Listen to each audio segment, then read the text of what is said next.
Morning, everybody. So good to see you. Welcome to Vinings Lake. If this is your first time here, let me iterate my welcome to you. I'm so glad you chose to be with us. If you're joining us online, for all of you on TikTok, Instagram, Live, YouTube, I'm so grateful you're here. We hear from you guys every week, and I'm just so thankful. We've been in this series called Unlearning Empire, discovering a new way to be human. And we have been on a little bit of a summer break. I missed you guys. You right? Good. We good. You survived July 4th? Okay, 250 years as a nation, I'm told. And I am just, I don't know about you, but when I'm away like that, I'm reminded of how amazing spaces like this are. And I'm just so grateful to be back. And so this is part 4, I believe, started this series, and we're working our way through it. It's called the Sermon on the Mount is where we're at. So it's Matthew 5, 6, and 7. Parallel passage would be Luke chapter 6. He calls it the Sermon on the Plain. So that's the only other book in the Bible that kind of parallels, and they're not exactly the same. You can kind of read it and tell the difference between the two. But we're working our way through this, and this is part 4. And where we're at right now is the very beginning, okay? And at the very beginning, this is known as the Beatitudes. So it's like Beatitudes they get it from the Latin word beatus, which literally translates blessed, all right? So even if you're unfamiliar with church, you know how the Sermon on the Mount starts. And the Sermon on the Mount essentially are these collections of sayings that Matthew writes down that Jesus was known for, all right? So if you were to sum up the message of Jesus, you were asked, what was he about? Matthew 5, Matthew 6, Matthew 7. And then the question becomes, how did he start and how did he finish these sayings, Matthew? How did he organize them and order them, and why did he present them in that structure? And so we've already looked from the very beginning this amazing truth that Jesus doesn't begin with commandments. He doesn't start with the 10 commandments. He doesn't say, hey, I've got something to say, gather around, here's what I have to say. Thou shalt not kill, all right? That's important. He doesn't start there. Where does he start? With a good news announcement. Here's where he begins. He steps into a volatile world that is overwhelmed by Roman occupation. And what does he do? He offers a new vision for humanity. That's what the Sermon on the Mount is. It's not more teaching. It's beyond teaching. It's a reorientation. It's a deprogramming of the empire and a reprogramming of the way of Jesus. It is a deprogramming of culture as we've been conditioned in, and it is a reorientation or a reorganization or a reconstruction of what could actually be. Every beatitude has begun with the same word, blessed. Every beatitude begins that way because I think Jesus is trying to retrain our imagination, all right? There's a reason these writers write and they continually repeat themselves. In fact, if you've ever read the Old Testament, you know that's true. A lot of times you read the Old Testament, you're like, God, it's like the guy just keeps saying the same thing over and over and over again. Yeah, remember, they didn't have iPads and books back then. So how did you learn it? By repetition. You would hear it orally over and over and over again. And this is what I believe the writer is doing. He's trying to get a point across from the very beginning. He's retraining our imagination. And how does Jesus begin? What's the good news announcement? Well, here it is for all of you, just in case you need to duck out early. Here it is. Blessed are the outsiders, the overlooked, the forgotten, the weary, the grieving, the exhausted, the doubters, the deconstructing, the spiritually bankrupt, the rejected, the excluded, the marginalized, the burnt out, and the barely holding on. Jesus wants to make very clear, I'm starting with you, and what I want you to know is God is on your side. And that is good news for all of us. So if you're in this room and you fall under that category, Jesus begins with you. And his understanding of how the realm of God, or the kingdom of God, as he calls it, is organized. It's organized and it begins with you. And how does he word that? He says, blessed are the poor in spirit, for theirs is the kingdom of heaven. Blessed are those who mourn, for they will be comforted. Blessed are the meek, for they will inherit the earth. And here's the one we're going to look at today. Verse 6. Blessed are those who hunger and thirst for righteousness, for they will be filled. Let's repeat this. Blessed are those who hunger and thirst for righteousness, for they will be filled. Now, that leads us to two questions. First, what does the writer mean when he uses that word righteousness? That's a big, giant word, isn't it? Now, if you're in here and you're an atheist or you're an agnostic and you did away with church a long time ago, but you heard about us and you're like, that doesn't really feel like a church, so you're here today, and immediately you hear a pastor get up and he starts using the word righteousness, you probably got all kinds of sensation going down your spine right now, right? If you're in here and you grew up in church like I did, evangelical, dad being a Southern Baptist pastor, there are trigger words. One of those trigger words for me, well, there's several of them. One is rapture. We'll get to that somewhere down the road, all right? My God. We talked about it last year, but man, that word is loaded for me. And then another word is this one, righteousness. Because as a kid growing up, I heard that word a lot, righteousness. Now, we're going to talk about it today because I'll tell you what word I didn't hear much growing up evangelical, and a word I heard a lot about growing up evangelical. The word I heard a lot about was righteousness. Now, that whittled into keeping my life pure, okay? So there was like a lot attached to that word righteousness. And a lot of it that was attached had to do with a personal morality, okay? Righteousness. One word I didn't hear, and if I did hear it, I never recall, so it must have been just barely hanging on the edges. But I'll tell you a word that I did not hear growing up evangelical in the Southern Baptist Church. I did not hear, I heard righteousness, but I rarely heard the word justice. Now that is fascinating to me. I rarely heard the word justice, but I heard a lot about righteousness. Now, you can already tell where we're going because in the Hebrew consciousness, those two words align with each other. They intersect with each other. In fact, in Hebrew consciousness, if you use righteousness, it meant justice. If you use justice, it meant righteousness. There was very little separation between the two. But in the world I grew up in, if you were to ask, what did righteousness mean? It meant being a good person. It meant following the rules. It meant not touching my girlfriend in inappropriate places. It meant keeping my life sexually pure. It meant making a promise to purity at age 13 where I stood up in front of my church with a note and told them I would not have sex until I was married. And they put a ring like on my finger or whatever, and then I was supposed to give that ring to my wife when I got married, right? Like that was my understanding of righteousness, because apparently, as I understood God growing up in the church, the one thing God was ultimately concerned about was teenage kids making sure they stay pure.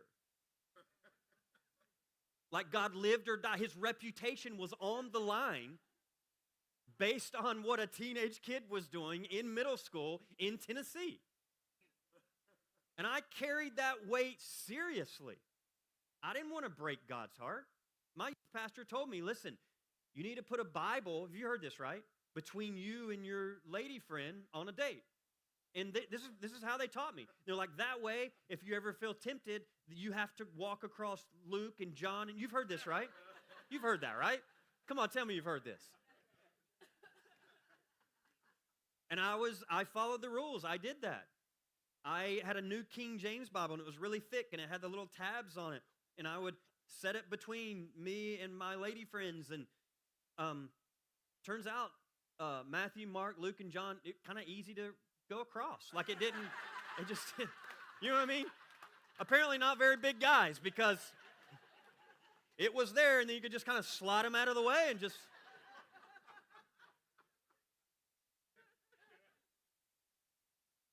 No.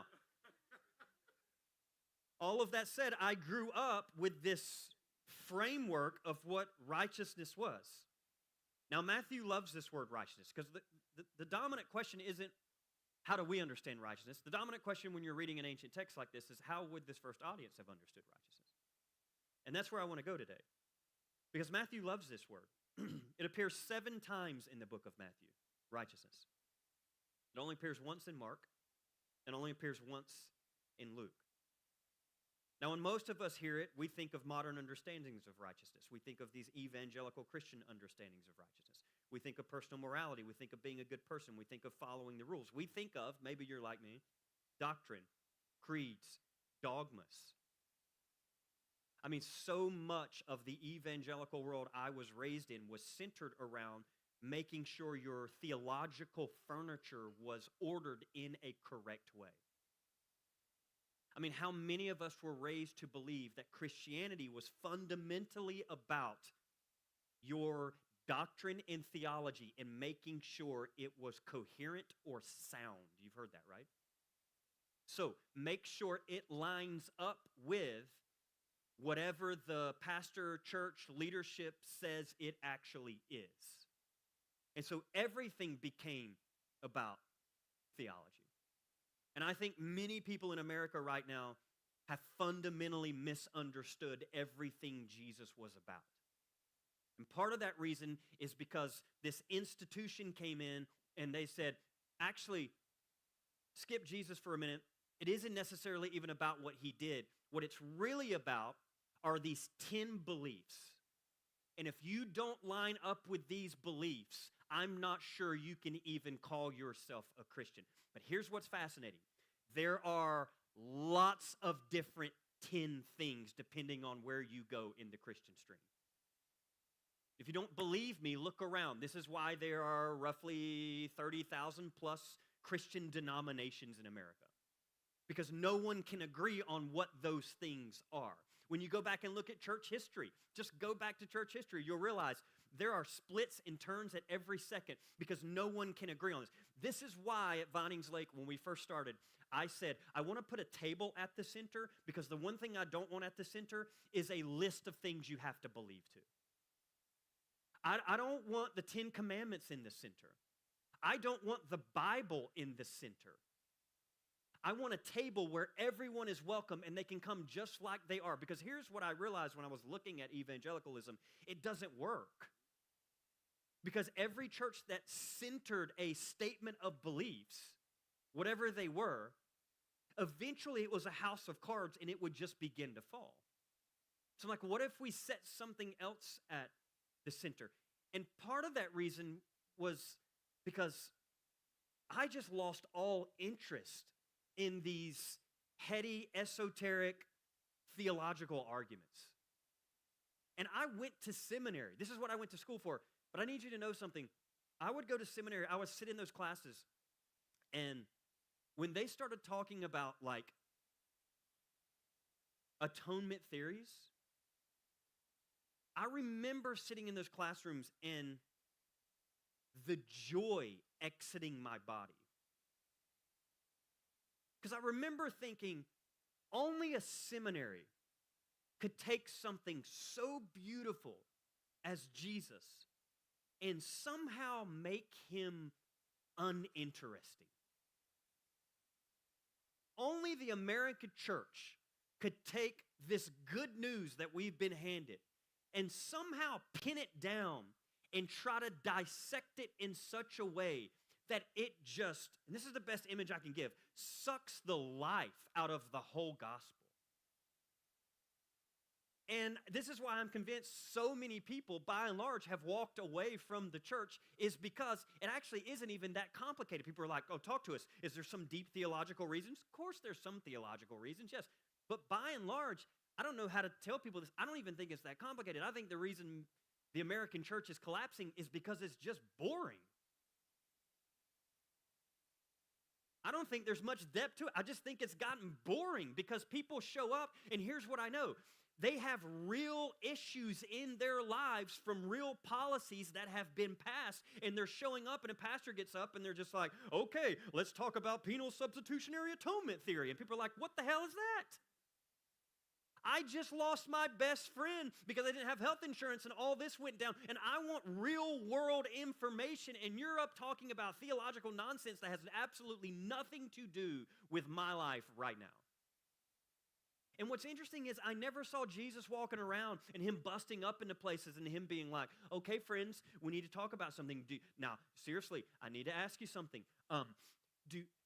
How do you perceive this theological issue of me about to die? Not one time in the Beatitudes do you ever find Jesus saying, blessed are those who correctly understand doctrine. I have not seen it. I haven't seen it. I mention all that to you because we still deal with that. Now, hear me. I'm a theologian. I'm not saying theology is bad or that you don't do theology. Yeah, do your theology. I think that's really important. But I think we need to learn how to prioritize a little bit. A couple weeks ago, received an email. We get all kinds of emails, and especially since all of our new friends that are watching online, since that's gone wild in the best ways, our email box fills up all the time, and different people check them, and sometimes they're sent to me, and sometimes if it's something I need to see or somebody thinks it's something I need to see, they'll fly it in front of me.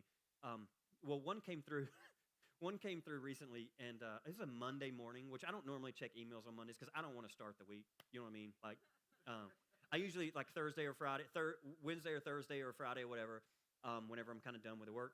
But this is on a Monday, and I'm not sure who sent this one to me, but it flashed, and I think I know why they sent it to me because I just smiled because it's actually really good. But they sent it to me, and this was the email, so I want to show you this email to be on the screen. It's one of those slides. Oh, there it is, right in front of my face. Okay, here's the email. Do you guys believe, this is Dear Vinings Lake. That was the head of the email, so Dear Vinings Lake. Do you guys believe in Jesus Christ? Now, just pause right there, question mark. Do you believe in Jesus? Now, when I read this, my first thought was, okay, first of all, I don't know who this person is, and I always try to place myself in their shoes because I believed a lot because I'm a recovering former evangelical, so I know where they're coming from, a lot of these people. Like, I was raised in a world where I don't really care about the people who died. What I care about is, do you line up with my beliefs as I interpret and understand the scriptures? That's how and so that first question, do you guys believe in Jesus Christ? Already problematic. But I do know as a kid, I would have asked that same question. But I would just pause there because do you believe in Jesus Christ? I don't believe Jesus is like Santa. So I don't think it's an issue. It's like, do you believe Santa's real or not real? Do you believe Jesus is real or not real? Do you believe in Jesus Christ? Loads of questions to that question. Well, first of all, which Jesus are we talking about? Second, what do you mean by do I believe in Jesus? Do I believe what about Jesus? Okay. Then it goes on. And do you believe that he is the headship of the church and that the church is his bride in which he will be returning for?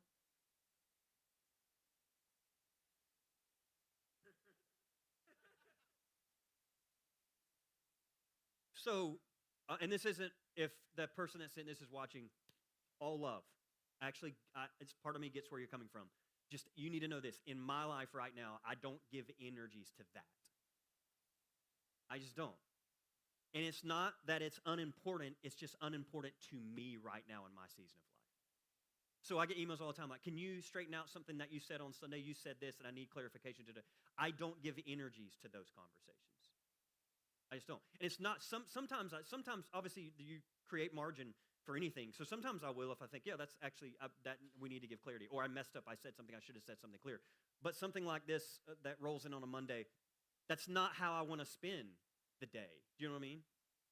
Like, but then there's this deep sense of empathy because it's almost like I could see my younger self writing that. And I know that I was there, and I'm like, oh, what if I could be the person that could help them take one more step out of that, right? But I also just pause and say that's so much of where American Christianity is, not just evangelicalism. It's wanting to have conversations about this while ICE killed a 52-year-old man named Lorenzo this week. Another human dead by ICE, Houston, Texas. If you're not familiar, look it up. 52-year-old man on his way to work, killed. Oh, turns out ICE didn't have any video footage. Yeah. It's being investigated. There's a lot happening. I just want to put the feet to the fire because here's what you need to know. We sure raised hell as white Americans about the 2 white Americans that died by ICE. But this was a Mexican American and is just not getting the news the way it should. I want us, hear me, I just want us to be aware that you take whatever you want out of that, but I want us to just be aware that is how white supremacy works. You know what I'm saying? So it rarely shows up in the hoods that people wear. It shows up in silence because, oh, well, you know, it wasn't Alex Preddy. I'm not putting those two in competition. I'm just saying let's be aware of why it hasn't made as much national news as the other. And it's part of our job to draw attention to these moments. Okay?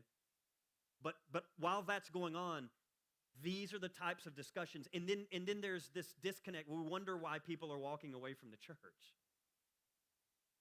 And so I just want to pause here and say this. Somewhere along the way, we became more interested in believing the right things about Jesus than following the way of Jesus. Why do debates about atonement theories generate more passion than the lives of black and brown men and women who have been killed on our streets by police? If our theology doesn't deepen our compassion for those who suffer, we should ask what is really accomplishing. Many Christians spend their lives defending doctrine, but they won't even breathe air to defend real people affected by real policies.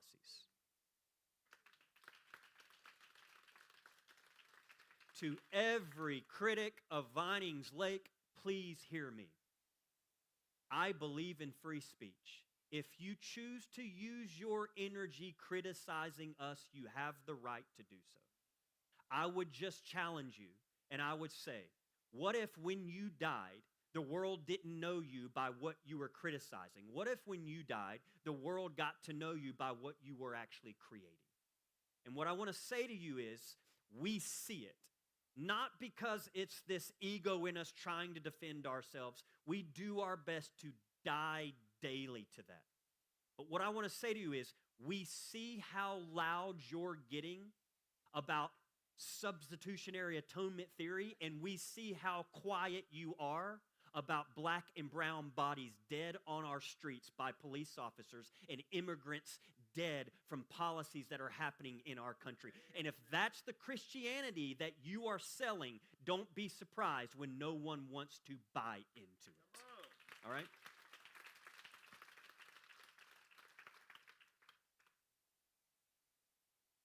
Jesus consistently measured faith not by the precision of people's theology, but by the fruit it produced. Love your neighbor, mercy, justice, compassion for those who suffer. We've become experts at confessing Jesus with our lips while ignoring him with our lives. We've built a Christianity where you can affirm every doctrine about Jesus and yet still support policies and practices that dehumanize people made in the image of God. And the kind of Christianity that Empire prefers is the kind of Christianity that is all about a personal salvation and personal holiness and making sure you don't sin personally, and some private, individualized spirituality that does not interfere and ask deep questions like, why did a 52-year-old man get gunned down by ICE yet again this week? These are the questions we are to be asking. Empire prefers a Christianity that shows up on Sundays and never asks those questions. Just tell the people, hey, we're all going to die one day, and if you want assurance when you die, we got good news. Say this prayer after me. And this is why, hang with me, people are leaving the mega churches in Atlanta by the dozens. Because they're tired of showing up on Sundays and the pastor getting up and not saying a word about what's actually happening during the week. And I get the hard part of that. A lot of these mega church pastors, there isn't a judgment here. You have to understand they're navigating a Titanic ship. And for them to make comments and remarks like it shifts things. And here's the thing. That's called cost. And there's a level of empathy. I get it. But I would challenge every one of those pastors by just saying this. There is a cost greater than losing members and money. That cost is losing your soul and your integrity. That cost is that people are showing up in your church, and when you refuse to speak about politics, they don't hear that. What they hear is, why do you refuse to not address my pain?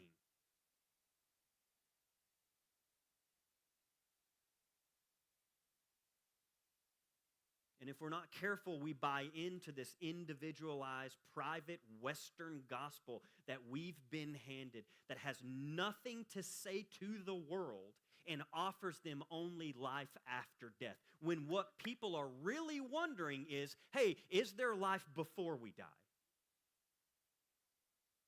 Yeah.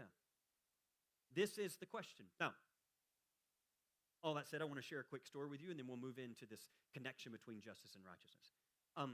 I was standing over here, left-hand side, like I do after the church service. And this gentleman came through the line, and his wife came through the line. And sometimes, I don't do this a lot, but he came through the line, and I actually noticed him before. So I try to do my best, whoever, and this is kind of weird, but you'll come through the line today. I do my best to stay present with the person in front of me, but I have to admit, there are moments where I'll glance to see how long the line is.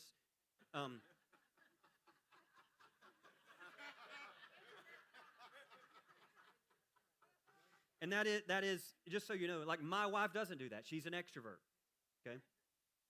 But like as an introvert, that's a part of my DNA. I'm like, how much more? Now, please don't take it personally, because if you're a guest here today, like, I'm not getting in that line today. No, get in the line. Get in the line. I really want to meet you. You bring a lot of joy to my life, and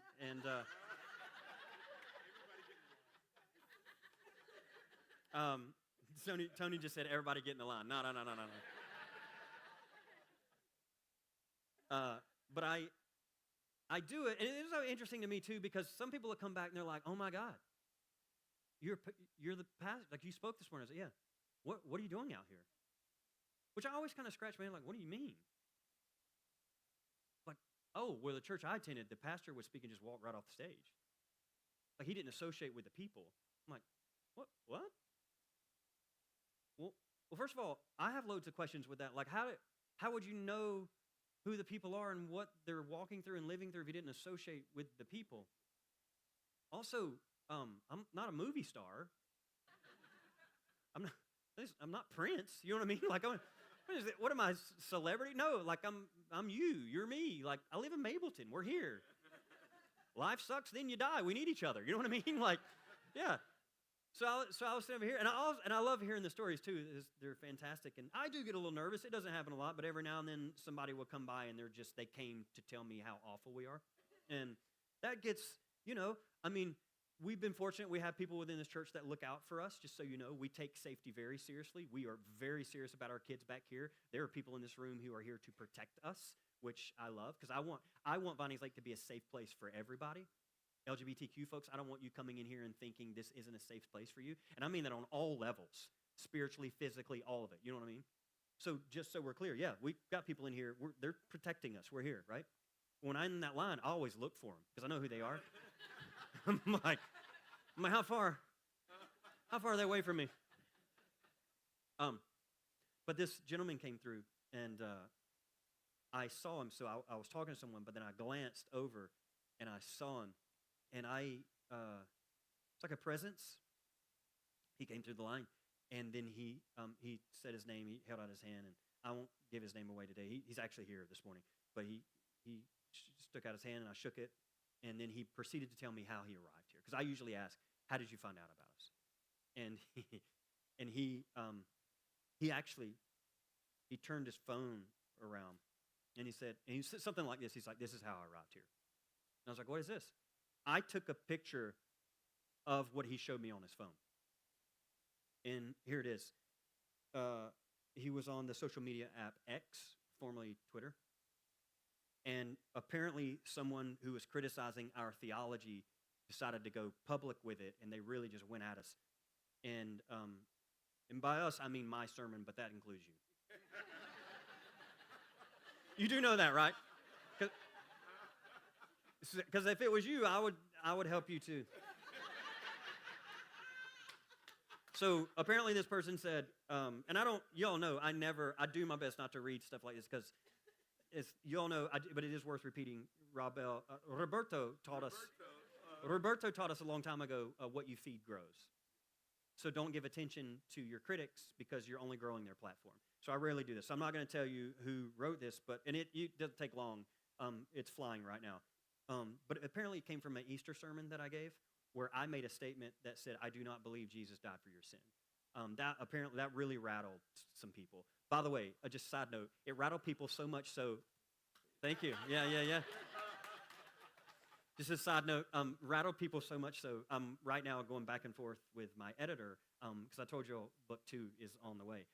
But I just outlined book 3 and 4, and one of those books is this. So all I'm saying is we got a taste, but it rattled people so much that I realized, oh my God, like that might be a book. Like we need to talk.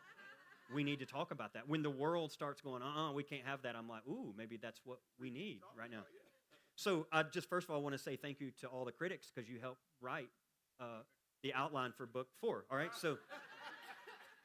But this person just wrote and said, this is their post, quote, I do not believe Christ died for our sins. So he's quoting me.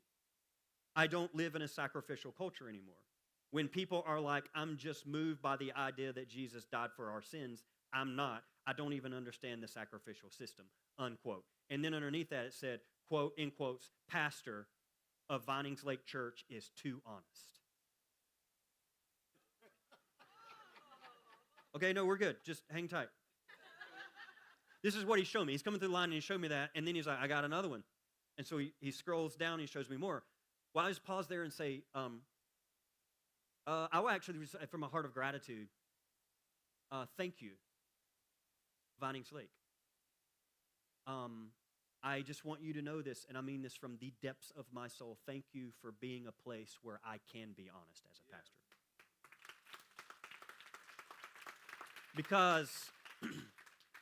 Because a part of the reason I never wanted anything to do with the church is because it felt fake to me. I never stepped into a church where a pastor could be honest. And my heart breaks for pastors that stand up and they have to perform on Sundays. And they don't even believe it. And I know they don't believe it because I get the emails from them all the time. And I will not rat them out because they have confidence and safety in me. But I get their emails going, Pastor, it's Easter and I'm supposed to stand up and talk about resurrection and I don't even believe in it. Yeah. And you'd be surprised, actually, who the pastors are who've written me that says that. And I'm going, that's okay. Why don't you just be honest about where you're at with it? I think it might move your people. Then they're like, yeah, it will move them to vote me right out as pastor. Because I forget, that's how the structure was set up for a lot of pastors. We've been very fortunate here. We've got great leadership that actually, they encourage me daily, hey, be honest. You're safe here. If you're wrestling with some idea, it's okay to talk about it. And so when I hear someone say you're just too honest, there's just a deep, overwhelming sense of gratitude that I can be a part of a place where I can be honest. And I don't know that you can be too honest. I'm not even sure that's a thing. Well, he went on. Here's the next one. Apparently this person wrote, more here. And then they said that I said, quote, leaving Christianity might be the healthiest thing people can do, unquote. By the way, I stand by every single word. I still stand by every single word that I said. And we'll get into substitutionary atonement theory.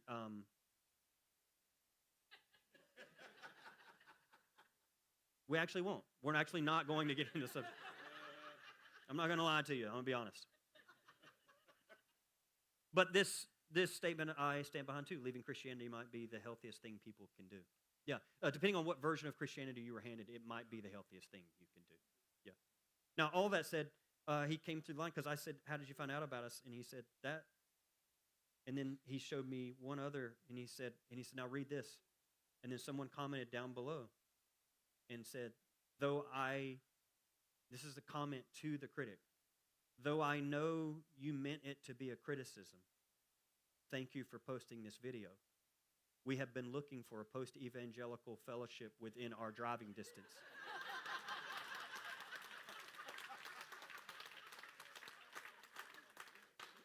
He said, and then he said, "So whoever said, see you soon at Cody Deese at Vinings Lake."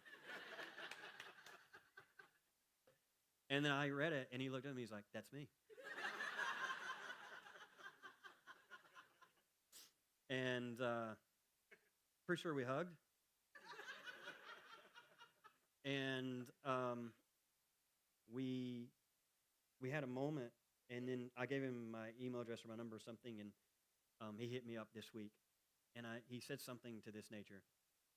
"Oh my God, I never knew a place like this existed." So he said, "I went back to the earliest podcasts, and I've been listening to every sermon." The earliest podcast you have listened to, which, by the way, that's a daunting task. That's like PhD level. You know what I'm talking about? Like, as far as time consuming. He said, "I've been listening to and we've just been going back and forth, and it just brought so much joy to me." I'm actually going to write about it this week on Substack because there's a lot to what this individual said. But also, just for the record, I'm smiling because that person is here today in this room right now. And I just want to say thank you to them, all right? You're like, why do you bring that up? Because I think it's a perfect example of what we're talking about. I also would just like to say, in some bizarre way, I don't even know what you would call that, a reverse endorsement. But I have learned this to be true, so shout out to all the critics. Our critics, this is an actual factual statement based on me being at Vinings Lake in the last 20 plus years. I know this to be a factual statement. You can create any kind of advertisement you want, grab a billboard, push out postcards, tell the whole neighborhood Vinings Lake exists. There is no greater marketing than critics. Hear me when I say that. Critics are our best marketers. One person's warning is another person's welcome sign. I know that to be true because some of the best friends in my life right now, I met them through someone warning me about them.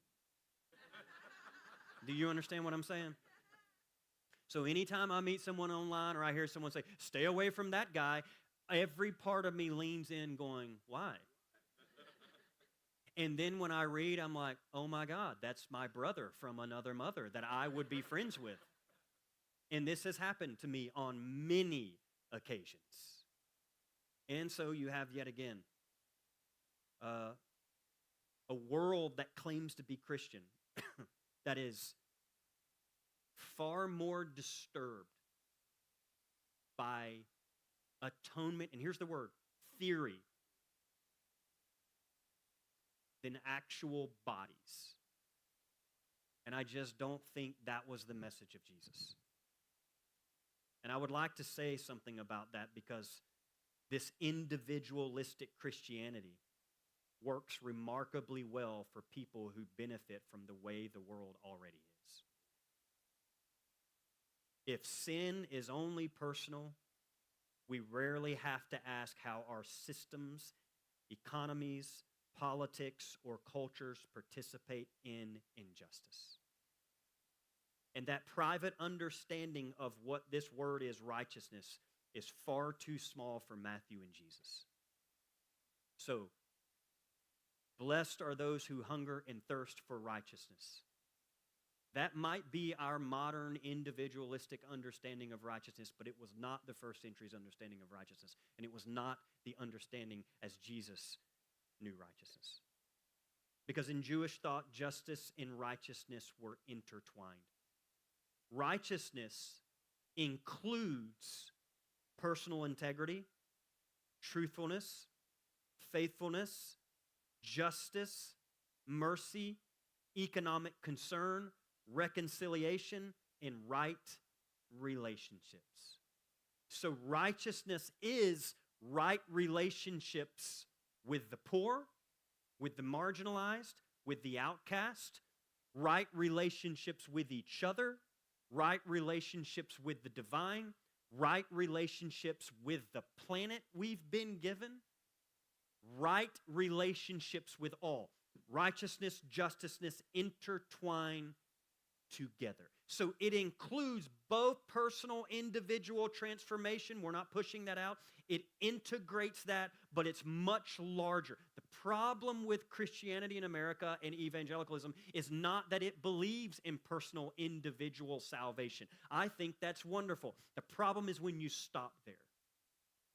And salvation or righteousness is much larger. So it includes personal transformation, it integrates it, but it transcends it, and it blows the roof off of personal morality and steps into collective systemic conversations.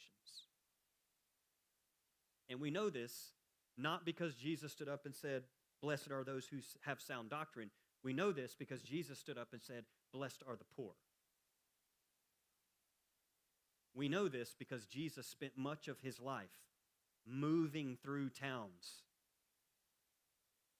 disturbing and calling out the injustice while healing those who suffered underneath that injustice. So, Luke says, his version, "Blessed are you who hunger now, for you will be filled." Now that's interesting.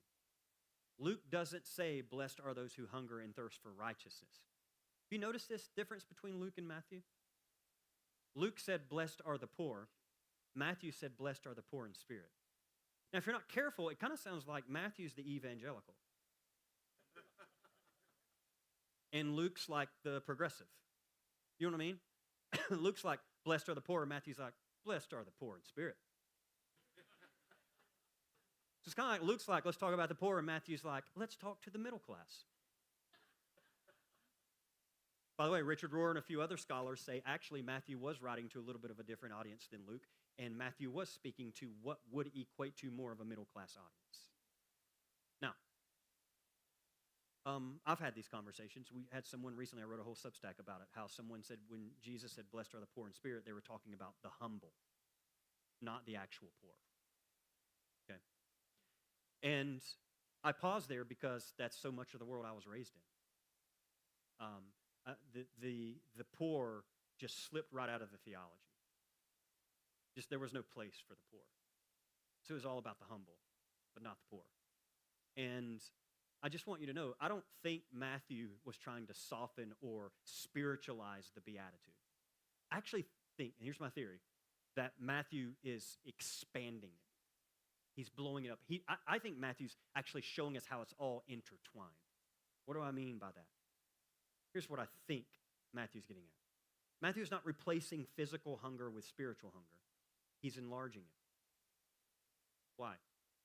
Because you cannot hunger for God's righteousness without caring about people who are literally hungry. What is he saying? Luke is saying, "Blessed are those who long for bread."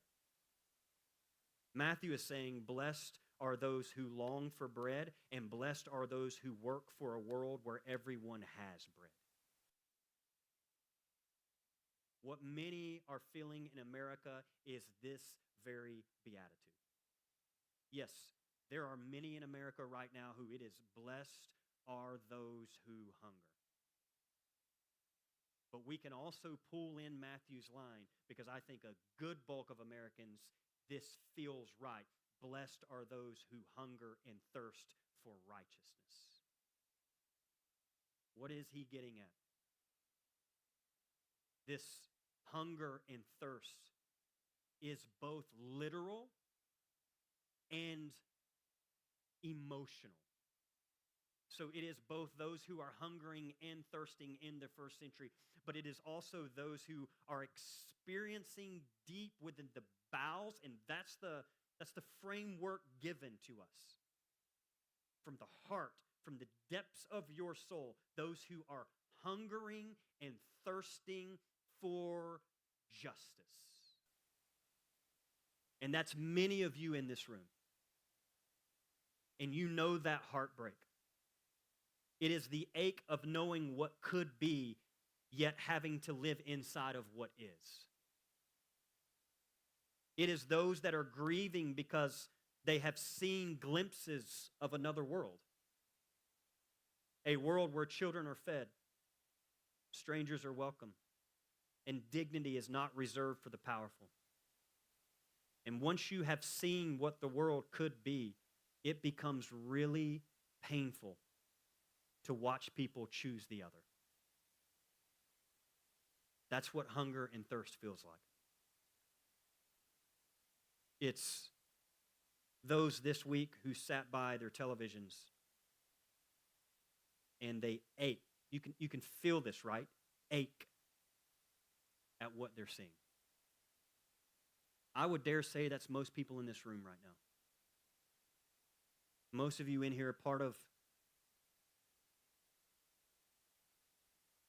the struggle that you have in your life right now is you don't know what to do with the ache. Because it's painful. You tell me if you're tracking. You long, you have this hunger and sensation and drive for justice and righteousness to be present. But you ache and grieve because you're looking at a world where it doesn't seem to be present in many cases. And so what this would look like right now is Jesus stepping up and him saying, blessed are those who hunger and thirst for righteousness. You could say it like this: blessed is every American in this room who watched this 52-year-old construction worker get shot by ICE and wonder where justice is. Blessed are the parents and family of an 18-year-old left on an island in Mississippi July 4th named Nolan Wells. You look at a situation like that of a boy who walked into an island with a bunch of white friends and tell me how white friends walk out and never question where the boy is. And I see it. I just want you to know, I can't speak to it in certain ways as a white male, but I do want to acknowledge something. I see it. I do see it. We're at least at that point. I see it. I understand on a theoretical level why black people don't feel safe around white people. I understand that. I see it. And I just want you to know there are some of us right now, we're in this room collectively, and those things don't just happen in America. That's one reason I love social media. It's a love-hate, right? Because you don't want to see it at some sense, but also, God, I love the fact that we are a neighborhood as a country now. Do you know what I mean? You know, if you live in your neighborhood, something happens down the street, you're like, you heard about what happened down the street, right? There was a time where no one knew what happened down the street. But now we live in a world where we're all interconnected in all of these ways. And it's not even just America, but it certainly is that. But worldwide now, we get to see what happened in the cul-de-sac down there. And here we are in this moment, and we're looking, and I see the story of Nolan Wells pop out, and I'm thinking to myself, my God, I mean, the heartache, the grief. I watched his parents speak. Where is anyone, and is anyone going to do something about this? Because it seems very suspicious. We're deleting, we're taking his phone, we're deleting stuff in his phone, we're shutting down all social media, and we're lawyering up. That looks very, something, we want, and here's the cry, justice. Someone do something, right? Yes, that's what Jesus, I believe that's what he means in this moment. It is looking out 2 weeks ago and seeing a 28-year-old man hanging from a tree at a music festival in Michigan, Gerard Jackson. Very little media. And then the media that's on it says, it was a suicide. So a black man hanging from a tree is a suicide? I just want to pause right there and just say, there is a reason it doesn't get the megaphone. And through all of this living in America right now, I don't know about you, but every day, if I could put a finger on it, if I could name it, it would be this.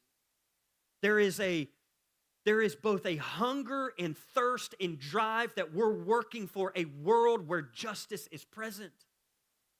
And I long for it. I long for that day, don't you? I long for the day where the world is, as I dream for it to be, where equity and equality and justice is actually present in ways that we don't have to long and crave for it anymore. This is what I believe Jesus is getting at in the heart of this beatitude. I look like you look during the 4th of July. I cut on the news periodically and I thought, well, look at that. We have a group called the Patriot Front, white nationalists covered in white masks, marching through the Capitol, through Deese, July 4th. No one seemed to care. What world do we live in where no one seems to care anymore? Where is the justice? Where is the righteousness? I got on the line 2 weeks ago with Don Lemon. You know, he's a friend now. And you can tell him I said it. He told me in the last conversation, he's like, yeah, some people will show up at your church and they'll be like, hey, I'm at your boy's place. And we got a mutual friend who's obviously here, and God, love him too. But I was online, and sometimes I get on with him now. We've gotten kind of built this thing where I don't even know what we're getting on about. Sometimes he'll give me a heads up, but sometimes he won't. He's like, you got time to get on? I'm like, what time is it? 12:30. I'm like, let's go. And so I'll get on, and then he'll just start rolling out, like, whatever is the hot topic. And which is a bit out of my lane because I don't really like cultural wars and stuff like that. So sometimes I won't comment, and sometimes I'm like, yeah, it's coming. But he enjoys it. I feel like he enjoys it, and I'm starting to kind of like it. Because like, what do you think about this? No one doesn't like if someone said, what's your thoughts on this? Well, I mean, I can give you my thoughts. But he showed a clip recently. I didn't even see it. But he showed a clip of Megyn Kelly. And I don't know anything about her. I've never followed her work. I've seen photos of her before. But he showed a clip of her, and she said just some racist slur to Haitians to go back to where they could go the F back to where they came from. And then she's like, oh, I'm sorry. And then he stopped the clip, and he's like, thoughts? And I'm like, Jesus, done. So I just paused, and I didn't really say much. I was like, honestly, I don't know. I don't really have anything to say to that, other than, first of all, let's talk about what she's doing. She knows exactly what she's doing. That's called clicks and ratings. Does anyone else get nauseous at that? When I watch the news, I talked to Don about it. I was like, what if we had an independent news organization that just wasn't about clicks? And that's hard, because clicks bring up revenue and commercial and da-da-da-da. Yeah, but can some of you kind of see the difference when someone's really concerned about something or when they're just doing it just to kind of like just get the clicks up? And I said, well, start there. I was like, that's actually pretty gross. I said, but on top of all of that, isn't it interesting, because he went on to talk about how a lot of people right now are really coming at progressives because they're like, you think everybody's a racist. And they say, I'm so tired of being called racist. And I just stopped. This isn't a new saying with me. This is a new saying with me. But I just kind of paused, and I told Don, I said, it's just one thing to note, and we should note this, and this isn't original with me, but it is a point worth making. Isn't it interesting? It's kind of like the evangelical world I grew up in. They were far more concerned about atonement theories than they were about black and brown bodies on the side of the street. But isn't it interesting now you have a group of Republicans, a group of conservatives that are far more upset about being called racist than their actual racism. Do you know what I'm saying? That's problematic. Anytime I meet someone who's like, I'm just all upset, somebody called me a racist. Well, what if you got more upset at the fact that we enslaved Africans and brought them over here? What if we just started there? That is a great starting point. And what if we all acknowledged as white people, starting with me, that we have been conditioned in a world that has a hierarchy and we sit at the top of that? Because here's the thing. It's just Kevin today, but it's fine. It's fine. I'm not worried about the rest of you. I know where you are. All Kevin's trying to do is help the people watching online, okay? Because the people online get really upset when I say things and like, why aren't people saying something? All right? It's fine. Here's what I always say to people watching online that watch our clips, and they're like, it's just so quiet in there. I worry about you, Pastor. Don't worry about me. We're in good hands here. Here's what I'll say about you. These people aren't exerting their energies on Sundays. I ask them, reserve your energies. Don't shout. Don't scream if you don't want to. Reserve your energies, because here's the thing. We live in America right now, and you're going to need every bit of that energy to make it to next Sunday, all right? So, wait, you just contradicted everything I said by...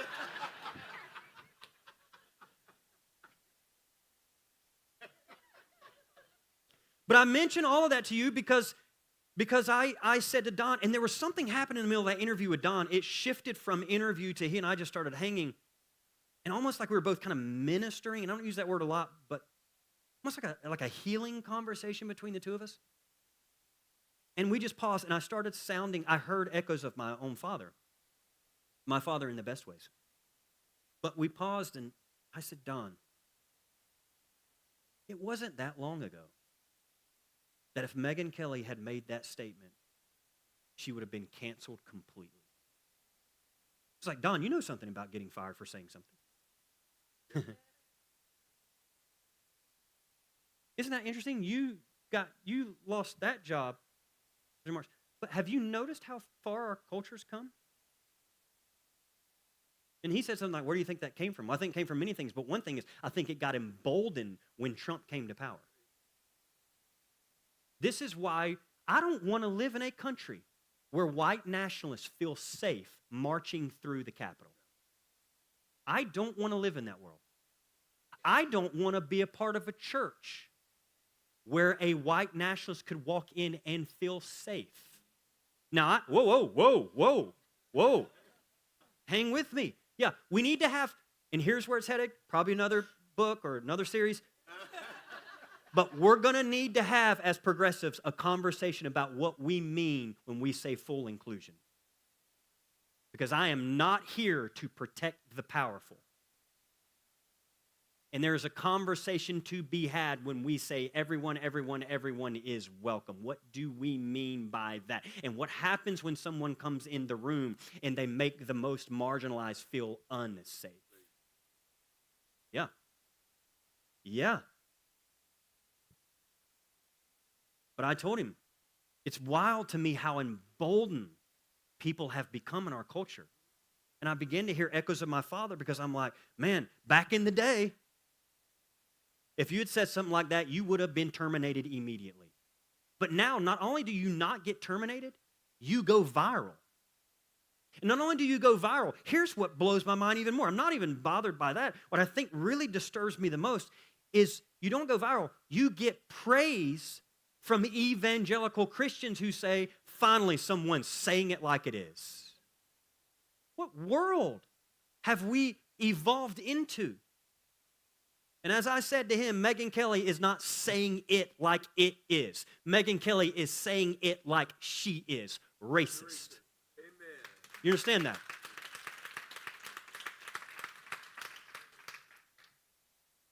We didn't have church for a while, so I'm getting it all out. Okay? Get it out, Y'all all laughing, but I'm going to tell you right now, Kevin's going to have the biggest mansion in heaven that you have ever seen in your life. I am declaring it.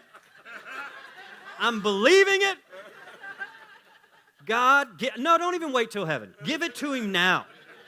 Give it to him now. Kevin's going to roll up in a Rolls Royce next Sunday.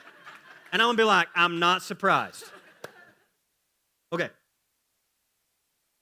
All of that mentioned, and we're done here. I watched what you watched.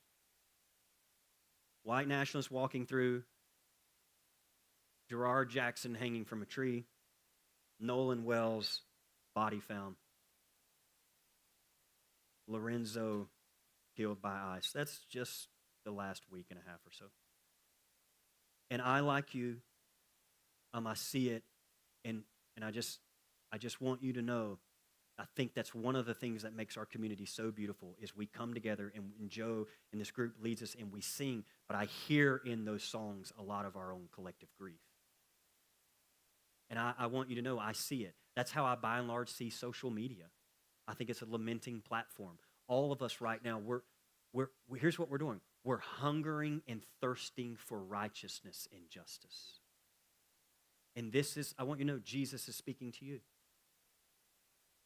To those who are watching vulnerable people get targeted, families separated, truth distorted, wealth concentrated. We have a trillionaire now. In America, we have a trillionaire now. By the way, I'll pause here because millionaires are often like, the beauty of capitalism. You're going to start to see millionaires get upset because millionaires won't mean anything when we move from trillionaires and even beyond trillionaires. Because you can concentrate your wealth to a degree, but when that concentration of wealth begins to pull from the bulk of society, then all of a sudden, just like when Alex Preddy was killed, you're going to have a lot of wealthy white millionaires going, capitalism ain't right.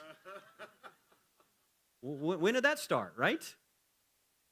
And again, there's conversations to have. I don't think it's capitalism per se. There's lots of conversation to have. Right now, you see this spreading like wildfire. I mean, Trump has taken this card of communism and he's running with it. I actually think it's the first time he's probably ever heard about it.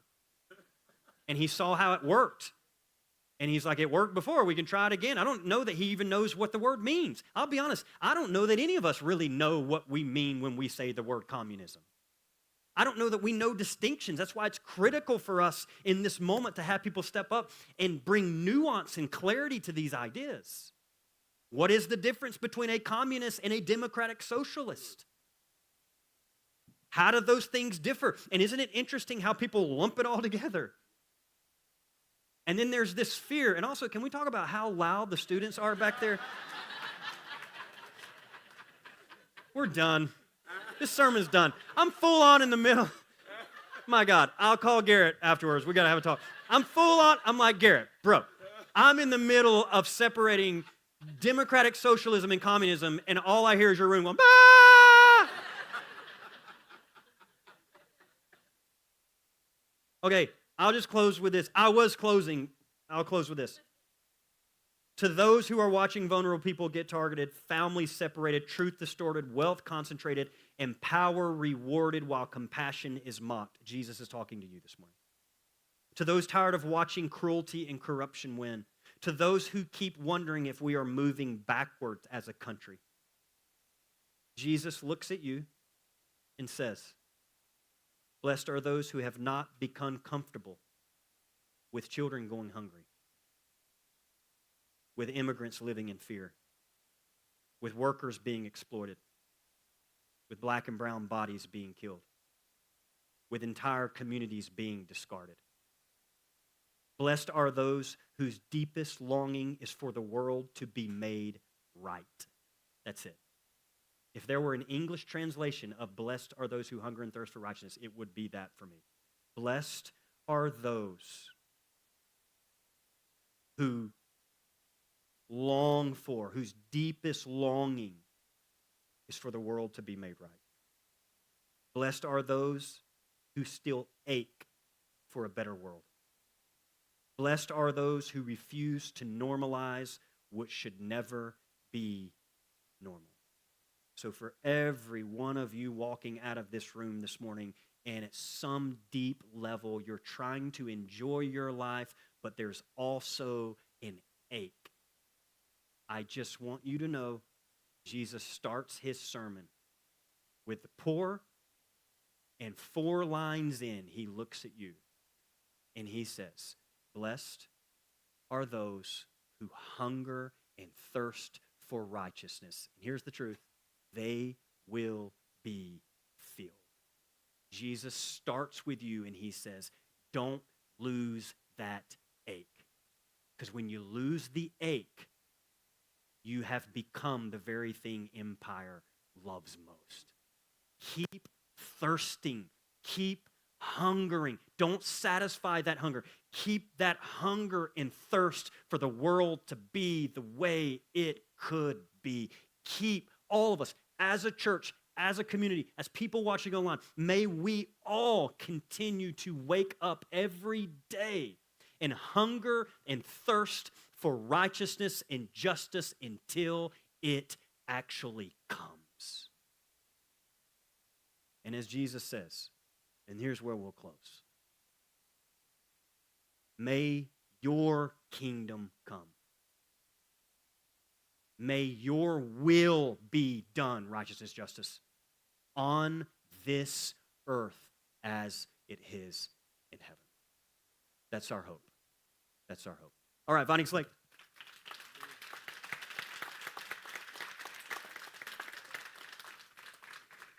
If this is your first time here, I'm going to be standing over here. And I would love to meet you. I'm so glad you're here. Hey, one quick thing before we get out of here. Check this out. We're going to be here next week. All right, which is pretty amazing. So we'll continue with this series. We'll keep working our way. We're doing a great job. We're well on our way.